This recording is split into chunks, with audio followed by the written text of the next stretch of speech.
નમસ્કાર, JD news digital breaking. Corona અંગે ગુજરાત સરકાર સતર્ક. ગુજરાતની કેબિનેટ બેઠકમાં કોરોના પર ચર્ચા થઈ. કોરોના હાલ કંટ્રોલમાં, પણ જુઓ શું સૂચનાઓ આપવામાં આવી રહી છે. મુખ્યમંત્રી ભૂપેન્દ્ર પટેલના અધ્યક્ષ સ્થાને યોજાયેલી આજની કેબિનેટ બેઠકમાં ચીનમાં સતત વધી રહેલા કોરોનાના મામલે ચર્ચા કરવામાં આવી હતી. આ બેઠકમાં ગુજરાતમાં કોરોના અંગેની સ્થિતિ બગડે નહીં તે માટે અટકાયતી પગલાંને મુદ્દે સૂચના આપવામાં આવી છે. ગાંધીનગરમાં કોરોના વાયરસને લઈ કેબિનેટ બેઠકમાં ચર્ચા થઈ. કેબિનેટ બેઠકમાં થઈ કોરોના અંગે મહત્વપૂર્ણ ચર્ચા. અટકાયતી પગલાઓ મુદ્દે અપાઈ સૂચના. ચીનમાં કોરોનાની ભયાનક સ્થિતિ જોતા જ ભારત પહેલાથી સતર્ક થઈ ગયું છે.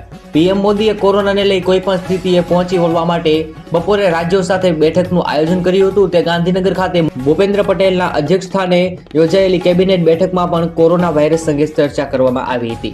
કેબિનેટ બેઠકમાં કોરોના વાયરસ અંગે કરાઈ ચર્ચા. આજની કેબિનેટ બેઠકમાં કોરોના વાયરસ અંગે મહત્વપૂર્ણ ચર્ચા થઈ. જણાવવામાં આવ્યું હતું કે હાલ ગુજરાતમાં કોરોનાની સ્થિતિ સંપૂર્ણ નિયંત્રણમાં છે. આજથી જ કોરોનાની આ સ્થિતિ બગડે નહીં એ માટે અટકાયતી પગલાઓ મુદ્દે સૂચના આપવામાં આવી રહી છે.